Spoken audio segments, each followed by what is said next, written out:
All right, so oxytocin is known as the love hormone, and I recently spoke to a neuroscientist all about why we need to understand how it works in our brain. This is the chemical that is completely designed to connect humanity together, and it has a big effect on both our relationships, but also our confidence and how we connect with ourselves. So this is driving the experience of love as a species. That is TJ Power, a neuroscientist who runs the Dose Lab, which specializes in understanding the 4 main brain chemicals that influence our day-to-day lives: dopamine, oxytocin, serotonin, and endorphins. And very excitingly, here on the channel, we are exploring each one of these in this 4-part video series. So this video is all about oxytocin and 5 ways we can boost our oxytocin levels so that we feel more connected with others and with ourselves, so that we can ultimately become happier.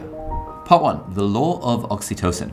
I would say at the human core, oxytocin is actually the most desirable chemical. In order for humans to procreate and survive, oxytocin has driven us to have relationships. And as much as we all seek for finance and wealth and things like that, a lot of what we're really seeking for is love and a family and relationships. And if you satisfy your oxytocin, your brain is going to be much calmer, it's going to be much more confident, it's going to be a happier experience within your mind, and you are generally going to feel much more fulfilled in your life if your oxytocin is high. Now, oxytocin is known as the love hormone because it's involved in bonding with others. And one of the best ways to increase oxytocin is through what TJ calls the law of oxytocin. The law of oxytocin is to make someone else in your life happy every day. And any time in which you're helping someone else to feel happy, oxytocin doesn't just rise in them because they're experiencing human connection. We fundamentally feel way happier as a human when we contribute to their life. Part 2, 5 actions to increase oxytocin. All right, so if we're thinking of actionable ways to increase our levels of oxytocin so that we feel more connected to ourselves and to others and so we become happier overall, the first is directly related to the law of oxytocin, which is acts of kindness. Okay, so in 2007, a bunch of researchers wanted to find out more about what made humans do generous things. Generous things like helping a stranger in need, or volunteering for a non-profit organization, or going on Amazon and leaving a nice review for Ali Abdaal's book, Feel Good Productivity. So to investigate the spirit of generosity, they randomly split a group of people into 2 groups. Now, one group was given oxytocin in the form of a nasal spray, so the oxytocin reached the brain directly, and the other group, the placebo group, was given a spray that did not contain the chemical. And then they all played some computer games which involved giving money to a stranger. And this is what the results show. So this is the placebo group, and this is on average how much money they gave away to a stranger. But this is the oxytocin group, and this is how much money they gave away to a stranger. As the researchers said, those on oxytocin were 80% more generous than those given a placebo. So together with being more generous, we'll form better social relationships and release more oxytocin in this positive feedback loop. And so boosting our oxytocin levels in the first place all starts with random acts of kindness. There's this really good episode of Friends, the TV show, where Joey says to Phoebe that there's no such thing as a selfless good deed. Look, there's no unselfish good deeds, sorry. Yes, there are. There are totally good deeds that are selfless. And in this episode, Phoebe tries to do kind things for other people, so without feeling good herself. So she, for example, goes and rakes someone's garden leaves without them knowing, so they have a good deed done. But what she ultimately discovers in this episode is it's fundamentally impossible to do something for someone else and not feel good yourself. And it's very important to, on a regular basis, just have that in your mind. Like, how am I serving other people? Family, friends, colleagues, kids, whatever it might be. Because the more you serve others, the happier you will feel as a result. In my case, one of the things that I realized when I was working as a doctor in a previous life is that it would just be an uplift to my own day if I offered to make the nurses a cup of tea. So a few times throughout the day, I'd be doing my paperwork or whatever, and I'd take a break, I'd go and make myself a cup of tea, and then on the way, I'd stop off at the nurse's office and ask if anyone would like a cup of tea. They mostly would say yes, and it wasn't much skin off my own back to make a few extra cups of tea, because either way, I was going to make the tea for myself, so I might as well make 3 extra teas, one with sugar, one with coffee creamer, all that kind of stuff.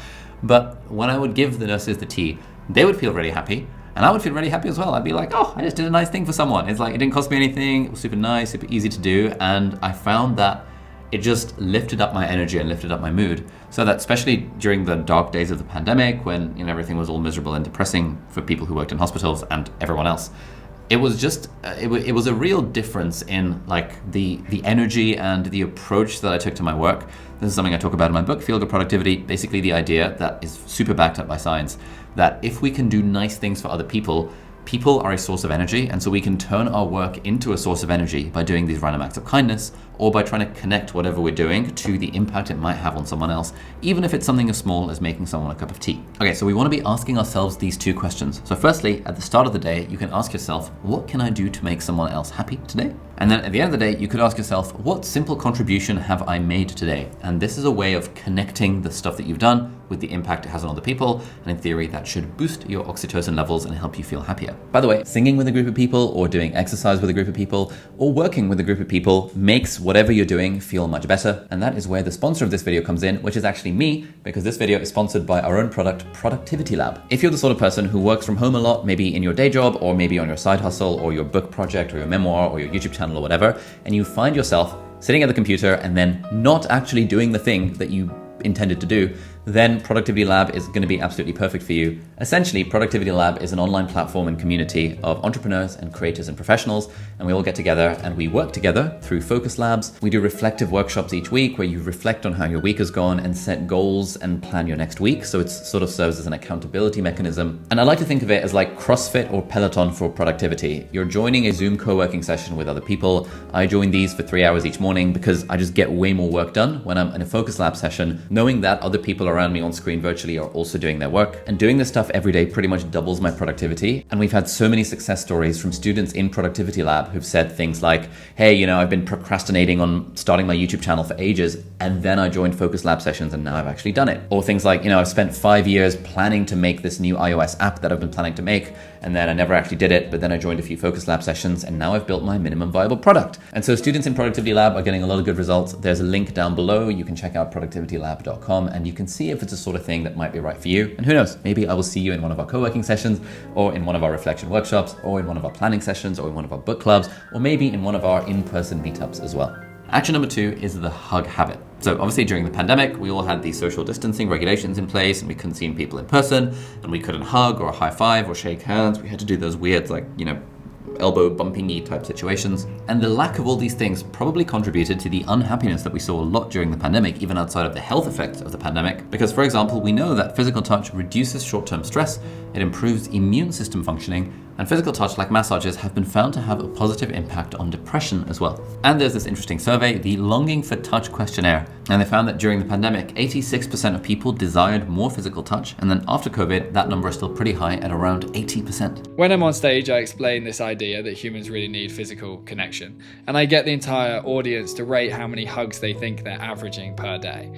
On average, of all 50,000 people, we're at 1.6 hugs a day, is what we've seen in our data. And when you look into the research, it's very clear that we need much more like 5 hugs a day. Now, when we hug someone, we release oxytocin in our brains. And I think I read somewhere that if you hug someone for 6 seconds, that's sort of like, the optimal oxytocin release, which feels like kind of long. And I would, when I first read this a couple of years ago, I started giving really long hugs to some of my friends. And I would, they'd be like, that was unusual. And I had to be like, I read this thing, saying that oxytocin, 6 seconds, blah, blah, blah, blah, blah. And I sort of felt a bit embarrassed about it. And I've sort of lost the habit. But it's something I should probably reinstate in like a non-weird way. Action number 3, eyes and ears. Now, there are unfortunately certain things in our life that stop us from connecting with others in a meaningful way. And these things stop oxytocin levels from rising in our brain. And as you can imagine, the biggest culprits of this are firstly our phones and secondly social media. And these things are bad for oxytocin levels for 3 main reasons. So firstly, the phones and social media reinforce individualistic behavior. So instead of us being more outwardly focused, we're always thinking about our own profiles and how many likes we've got and posting about our own lives and comparing our lives to other people, which is not good for our mental health and certainly not good for our oxytocin levels. Secondly, phones and social media have been shown to make us feel pretty lonely. The challenge I have with this is I think it's actually creating a lack of desire to pursue meaningful oxytocin because we're moderately satisfying this deep human need to connect with one another. If we spend a lot of our time moderately satisfying this chemical, eventually the chemical begins to kick back and it will actually increase feelings of loneliness within our brain because it's trying to create a greater desire to actually pursue meaningful connection. And thirdly, our phones act as this sort of barrier between us and the people that in the outside world that we're trying to connect with in real life. They stop us from making eye contact with others, which obviously we know is a good thing for social bonding, but they also prevent us from actively listening to what the other person is saying. The way to know if you're actively listening is when you're listening to someone, and I've struggled with this a lot, it's very easy to actually spend your time formulating your response in your head to what they're saying whilst they're talking. So you're not actually really listening, you're just in your mind creating something that you're going to say back next. Active listening is just taking the time to listen and then respond, taking the time to listen and then respond. And so one tip that people often say for improving your social skills, boosting your oxytocin levels, helping yourself be happier, making yourself feel more connected to the people around you, is to think eyes and ears. Making eye contact with a person, the eyes and then ears, in terms of actively listening to them. And I really shouldn't have to say this, but I fall into this trap myself sometimes. The phone is on the table, the watch pings with a notification from Slack or from WhatsApp or something, and it's like someone's trying to talk to me, but then I'm like, should I look at the watch? It's like, would it be rude? And it's like my mind is now on the notification or on that thing that's just happened rather than on the human being who's literally in front of me. And yeah, something I need to work on, and maybe you might get some value from that little tip, eyes and ears as well. All right, next up we have action number 4, which is to celebrate the wins. About a year and a half ago, I spent some time in Austin, Texas, and I was hanging out with Chris Williamson, who you might know from the Modern Wisdom podcast. And Chris very kindly invited me along that day to go on a boat with a guy called Bill Perkins, who's a mate of Chris. And Bill Perkins is a guy who wrote a book called Die with Zero, which I'd actually done a book club video about at some point. And so Chris connected me to Bill Perkins. And so I spent the day with these two really cool dudes, Chris and Bill. And I asked Bill a load of questions because, he's in his 50s, he's like a billionaire. And me and Chris were similar ages, and Bill is sort of like in his 50s. And so we were asking him for some life advice. He said 2 things. The first thing he said was that the single most positive return on investment he has ever made in his life was in getting a relationships therapist. Relationship therapy is given a bit of a bad rep. It's something that couples only go through if they're going through a hard time. But actually, we should be thinking of it more as like a personal trainer at the gym, in that it's not someone you go to when you're injured. It's someone you go to prevent yourself getting injured while you're doing the exercises. And so he was fully recommending a relationship therapist, especially if you don't have problems in your relationship. And so I decided the following week I was going to book a relationship therapist, and me and my wife, Izzy, who's now my wife, have been seeing this relationship therapist regularly for the last 12 months, thanks to the tip from Bill. But the second thing that Bill said is that we should celebrate more wins, and that is action 4, celebrating the wins. And this has 2 big impacts on us. One is that it creates much more positive experience in our brain, and our confidence will then increase as a result of us talking to ourselves in a much more positive way. The other is it actually really impacts our capacity to succeed on whatever we're seeking to attain. If you're watching this channel, you're probably a bit of a high achiever, you probably care about productivity, you're probably very good looking. You are probably like me in that we collectively don't have much of a tendency to celebrate the wins. We tend to, people with our form of neuroses tend to, you set a goal, you work towards the goal, you achieve the goal, you're like, all right, cool.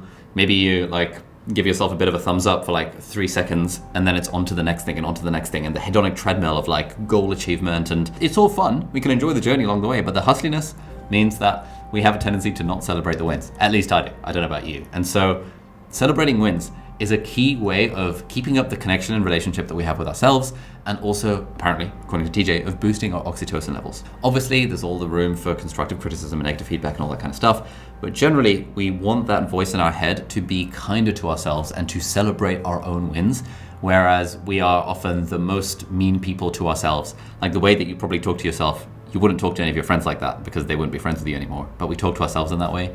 And so focusing on celebrating more wins and giving ourselves a pat on the back, that kind of thing, is just a nice way of nudging our brain towards speaking to ourselves in a more positive fashion.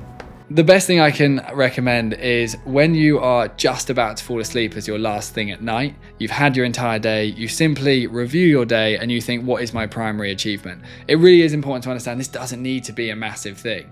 And then finally, we come to action number 5, which is thoughts of gratitude. Now, this is another way to boost oxytocin by working on being kinder to ourselves. Because when you connect with other humans, it does create oxytocin, but we also all have the capacity to connect with ourselves. And when you go into this, a lot of us do really struggle with the relationship we have with ourselves. Some of us are super critical of ourselves in our mind. Some people are really tough. They're really judgmental of their appearance, success, whatever it might be. So it's again the point around this negative voice in our heads. We make these negative comparisons with where we are compared to where we want to be, or where we are compared to other people around us.